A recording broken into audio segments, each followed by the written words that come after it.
Everybody, welcome to a free ebook video as well on how the 5 tips on how you can turn your real estate business into 30 grand a month consistently. This is exciting. I'm so glad to be here on the video with you, and I'm glad you're reading this book. Both, it's easier for you to read, great. If it's easier for you to watch a video, you can do that too. It's both here for you. So here are the 5 tips. I've been doing this since the 1990s, mid 1990s, and I've learned a lot of things over the years. I've made a lot of money. I lost a bunch of money as well. And these strategies, these tips, I'm actually going to be teaching you is really, hopefully, help you learn from my mistakes and some of my failures, and also some of my successes here in real estate. And there's so much opportunity if you can be laser focused. Okay. And so here's the 5 tips that I'm going to share with you. All right. This is what I've observed over the many decades I've been in this gig. So the first one is this. Okay. And we'll go through these one by one. Number one, be a problem solver. Okay. Problem solver. More problems you can solve in business, the more money you're going to make. Right. The second one is how to get a good team. You're going to need a very good team for you to be successful in real estate. If you want to start making 30 grand a month, you've got to have a good team. Okay. The third one is what you've got to know is you need to know what retail numbers are, what comps are for a house. You got to know that. If you don't have that, you're running blind. Okay, it's very important. Okay. The fourth tip is to know your buyer's business model. Your buyers, cash buyers, be it if they're a new construction person or a fix and flipper, they have a business model. You have got to know that because you are going to be an extension of the business model, okay? And the fifth thing is know how to leverage land in your real estate business. And you may go, well, I'm just a real estate wholesale. Yeah, well, if you can understand how land works, physical land that houses are on and so forth, you can make a lot more money in your business. And we'll go through that. Okay. So that's the fifth one. And I'm also going to share with you two bonuses that I have that I think that will really be beneficial to you. And no one really told me this when I started out. The first one is a step-by-step how to get red hot leads for your real estate business. And most of them are free. Okay. I'll explain how that works. Okay. And the last bonus is, it's a secret tip on how you can find cash buyers in your market. Okay, so let's get started. This is the first tip. Okay, like I said, it's be a problem solver. Period. Okay, you want to be you want to solve sellers' problems and you want to solve buyers' problems. Okay, that sounds really basic, but it's so true because there's so many people out there. They have problems. They don't know what to do. They're sellers. Let's say George's wife is died of cancer or something, and he's lonely. Well, you've been lonely, certainly. You've lost loved ones. So have I, right? So if you can help George get to Miami, so he's close to his daughter Julie and the grandkids, you probably have a really good shot at having a house deal, right? Because what did you just do? You help solve George's problem, right? So he's not lonely anymore. Okay. So the more problems you solve, the more money you're going to make. Okay. And regarding your buyer's problems is simply a buyer, as a real estate wholesaler, your job is to help a buyer in the marketing, give them product. What do I mean by product? I mean this, giving them properties so that they can fix their business model for them to fix up, rehabilitate, and sell for a profit. Okay. And when a cash buyer is doing, 10, 20 homes a month, you can imagine they're pretty busy, and they're busy with drywall, contractors, permits, and things. Their marketing sometimes suffers. And so if you could be part of the cash buyers team and give them product, you're going to solve their problems, and they're going to make you a lot of money. All you got to do then is take your little caboose and hook it up to their big old choo-choo train, and they're going to make you tons of money. Okay. But one last thing I want to tell you about solving problems. Okay, the more creative you are, the more problems you can solve, the more money you're going to make. Does that make sense? Okay, so sometimes this isn't just about, gee, Mr. Seller, I want to buy your house. I can help you out, solve your problem, but I got to buy your house at 70% of the ARV, less repairs. that strategy works when it works, but what if it doesn't? Okay, what if the seller owes too much? What if he needs too much? Then what? Okay, you always want to be as creative as possible. Perhaps you can do a terms deal. You always want to offer price or terms. Price or terms. What do I mean? What do I mean by that? Mr. Seller, I'd love to give you a cash offer. We could close next week. I know you need cash really bad, but I'm an investor. I'll be honest with you. If I buy at a discount. That's how it goes. But if you would like to get sounds like you're trying to get all the money for your house. What if I could give you full retail or above? That's not something you'd be interested in doing, is it? And the seller says, oh my goodness, that sounds great. How? And then you do a terms deal, be it a lease option, maybe buying it subject to the existing mortgage, maybe you do an owner finance, that kind of thing. Okay. So that is a recap of be a problem solver. That's the first tip. The second tip, okay, is you need a very good team. There's no, no man is an island, right? Especially in real estate. Okay. I've seen this over and over and over the decades of people starting out, and I think they're just going to do it all themselves, and they just kind of know their own what they're going to do, and they read some books or whatever. And now people get online and they network with people online. There's nothing wrong with that. That's how you connected with this book online. But you want real people in your niche who are part of your team. It's very important. Okay, so what do I mean? What's part of your team? Well, the first thing is you're going to need a really good retail person. And what I mean by that, wholesale presupposes retail. Okay, we'll go through that in the next tip a lot more detail. But essentially, you need to know what the retail number of properties are. If you look at a house fixed up, is that a $300,000 home? Maybe it's a $400,000 home. Maybe it's only a $150,000 home. And the best person to get that from is not from Zillow, not from I don't know, some prop stream or something, but it's through having a good partner who is a real estate agent, a realtor. Okay. And you may go, well, I don't want to have to use a realtor. I heard I didn't have to use a realtor to be a wholesaler. You don't. Okay. But you certainly have a friend, a business partner who is a realtor, and you could refer clients back and forth. We'll go through that in a little bit more. Okay. Detail. The second, a very important person in your team is going to be a title person. Someone at a title company, okay, or if you're in an attorney state, a closing attorney, somebody who knows information about properties. Okay, the more information you have about properties, right, the more clever you can be, the more problems you can solve, right, and the more money you can make. Okay, so you need to be aware too of title issues. If there's a title problem, you don't want to be waiting to the eve of closing and have the deal blow up in your face. You want to really have a command of that, and that's why it's really important to have a good title company, okay, on your side. Next one you need to have is a good contractor to be able to estimate, what it's going to cost to fix that deck out back or to add another bathroom. That kind of thing, right? Having a good contractor really is going to be helpful. Okay. And again, if the contractor helps you with some estimations and so forth, you can also, since you're going to be getting to know your cash buyers, like we talked about, you could have your contractor, do side gigs for the for the cash buyer as a kind of reciprocity. Okay. The next one is a mortgage broker. Mortgage brokers are really important. Okay, you may go, well, I'm not buying houses, I'm doing a wholesale. Yeah, sure. But listen, when you get into this business, okay, you want to engage it. You want to understand how this works. And mortgage guys, they know what the market's doing. They know what kind of loans are out there. They know who's buying. Because at some point, if you're wholesaling a property, guess what's going to happen?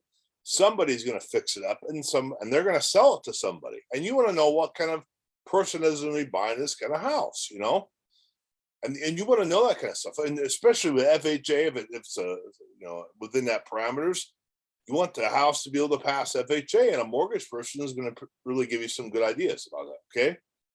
The next one that's really important is to get to know a buyer builder. If you can get to know a buyer builder or just a builder, That's going to make you a lot of money, because a buyer, you're going to be coming across pieces of land, parcels of land, and do what I did when I first started. Oh, it's a piece of land, you can't do nothing with it, and leave hundreds of thousands of dollars on the table. You got to stop that. You want to get to know what your buyer builders are building. Maybe they're building 1,200 square foot homes. Maybe they're building 1,600 square foot home. They build 3,500 square foot house with a horse barn. Whatever that is, you want to know what they're buying and what they're building and what their cost per square foot to build is. And perhaps maybe some of these pieces of land you see, you could wholesale to them. Okay, see that?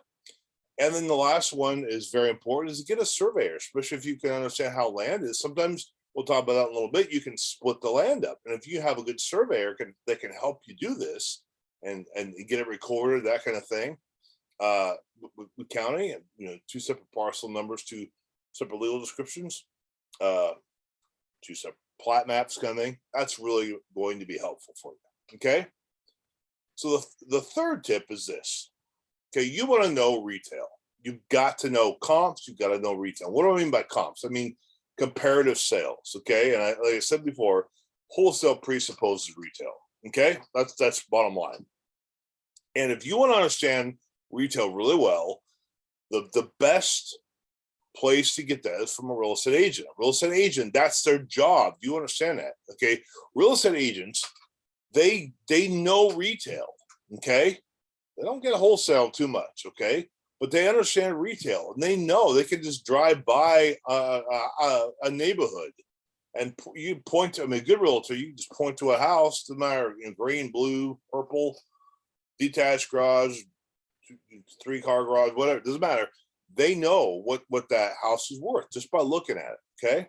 So that's what you want to have, okay? Well, how can you do that? Again, you want to have a relationship with them, so maybe you just say, hey, Mr. Realtor or Mr. Realtor, sometimes there's people I'm talking to, sellers I can't help.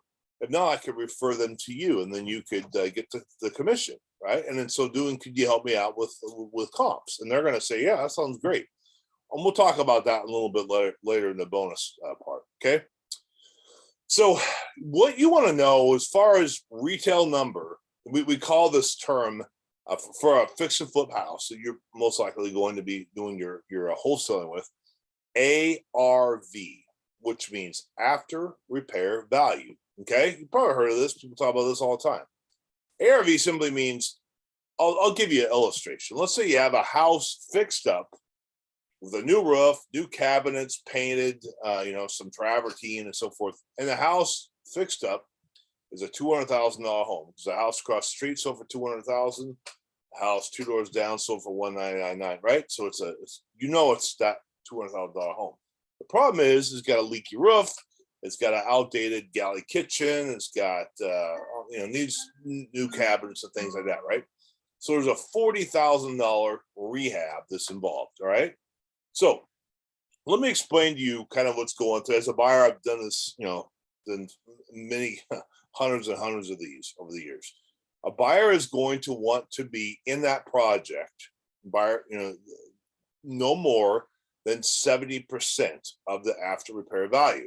Okay, that makes sense. So do the math. And in this particular case, if you have a house that's worth $200,000, 70% of that is going to be $140,000, right? Now, if the house needs $40,000 worth of rehab, this is what the flipper is looking for. Ready? Okay. So the ARV is $200,000. The purchase price now for the buyer, the flipper, is going to be right around 100, right?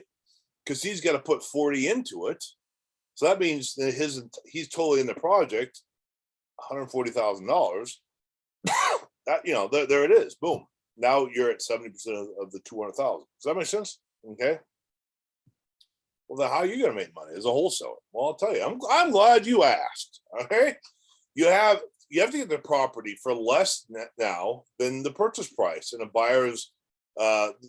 buyer's willing to purchase a house. So in this scenario, the rehabber is going to want to buy the house for $100,000, so we can put 40 into it and still be in at 70%.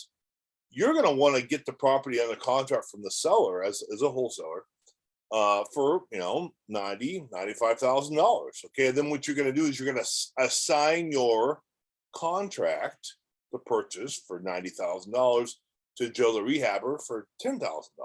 Okay. So Joe the Rehabber, he takes the purchase contract and the assignment contract within the title. Okay. And he funds the deal.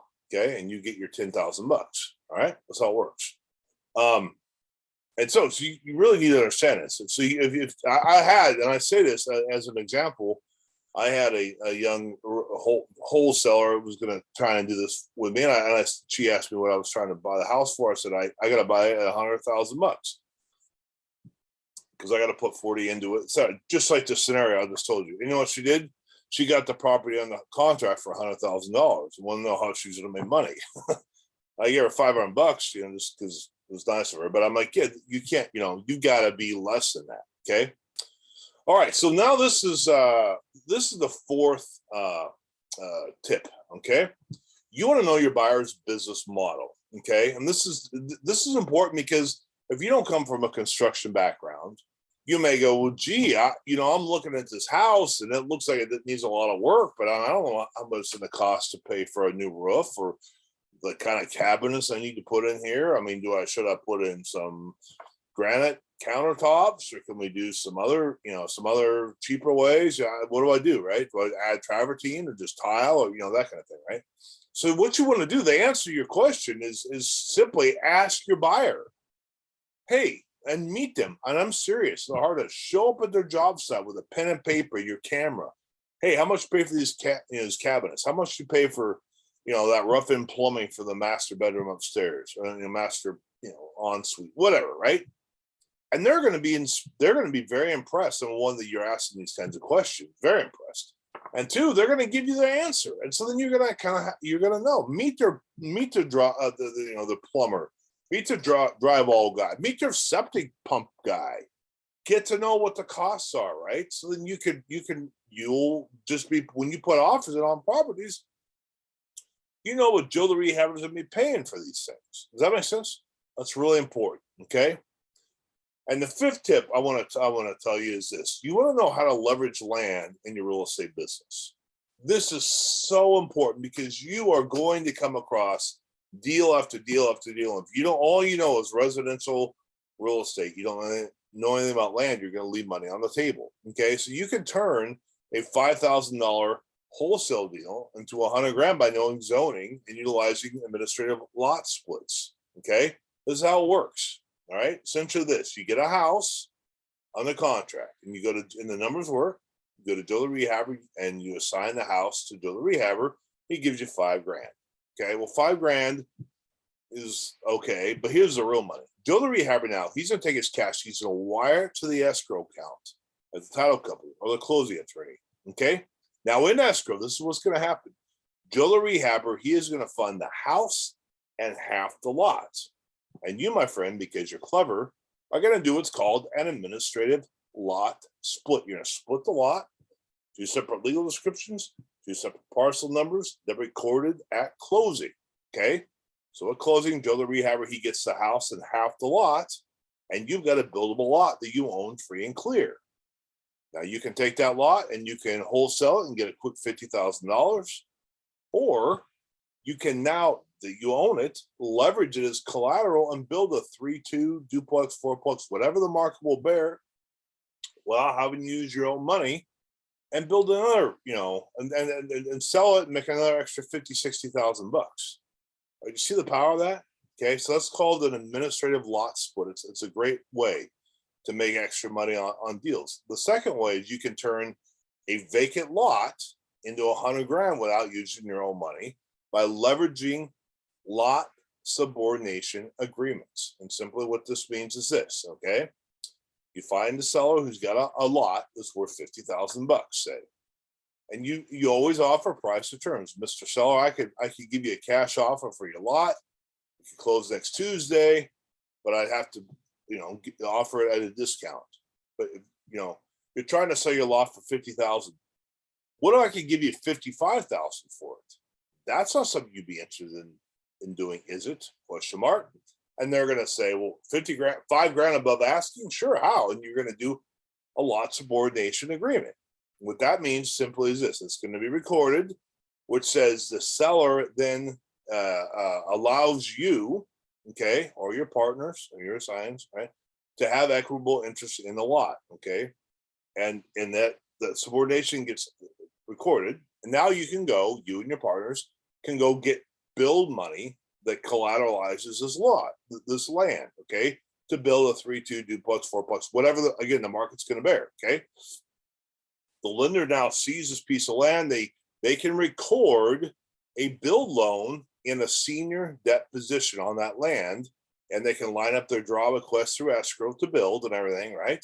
Like normal, they're going to get title insurance, and it's all going to get recorded. And once that's recorded, the buyer's your buyer's lender, the builder, okay, builder lender. Once that gets recorded, now the seller records in a junior debt position, and once the house is built, the house is sold, then the seller gets paid. They get their $55,000. That makes sense? Okay. So that's a great strategy. Again, that's called lot subordination agreements. All right. Now on to the bonuses. This is exciting stuff. I'm glad you stuck with it. And I tell you, these strategies are really going to help you. So the first bonus we're going to have is a step-by-step how to get red hot free leads for your real estate business. Okay. And the best way to do this is through expired residential listings and expired residential land. And what I mean by that is this. You're going to get that from a real estate agent, a realtor. Okay, and this is how it works. Typically, a seller wants to sell their home. They hire a real estate agent to sell their house.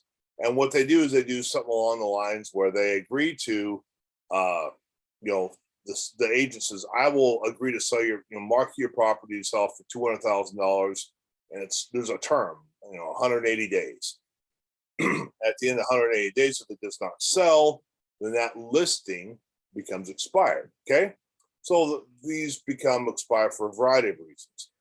Many times it's because the seller and the agent didn't get on very good. Okay. These sellers still want to sell, but it's off market. It's not back on the market. It's not an active listing. So you can get these expired listings from a real estate agent, and you can approach the seller and say, is this Sally Smith with 123 Main Street? And Sally's going to say, yeah, this is Sally. And you're going to say, Sally, you've got a problem. Just like that. Go back to the problem solving. You had your house listed on the MLS for 187 days. It didn't sell. Why were you trying to sell such a beautiful house? How can I help you? Right? Boom. Now she's going to sell a home, and then you offer a solution. Okay. You can do the same thing with expired residential land listings, and you can offer price of terms. Okay. Cash offer, obviously, but you can also do that lot subordination agreement, like I mentioned before. Okay. And the last bonus now, the final one, drum roll, please. It's a secret tip on how you can find cash buyers in your market. This is something that a lot of people struggle with starting out in real estate wholesaling. Well, the little secret is this: if you get to know build a good relationship with a title company, they are going to be able to introduce you to professional vetted cash buyers who are looking for product. Okay. So you want to, like I mentioned before, you want to build a relationship with your title company. And part of that is, can we get some lunch? Can we get some coffee? And just say, hey, I've got off market properties coming around, available. Perhaps you have some buyers, some flippers that you work with, they're looking for product, and we could do some business together and have more closings together. Title companies want closings. Title companies exist for closings. So this is a really, really awesome strategy on how you can get some cash buyers. And once the title company introduces you to the cash buyers, get to know what their business model is. Go back to what I was saying earlier. And you know that they're going to want to buy your stuff. Okay. So I hope this helps. This is a great, these strategies are fantastic. They will help you tremendously grow your business. Okay. And if you ever need any help or you want to learn more, just feel free to come back to our website, and we'll see you soon. Godspeed.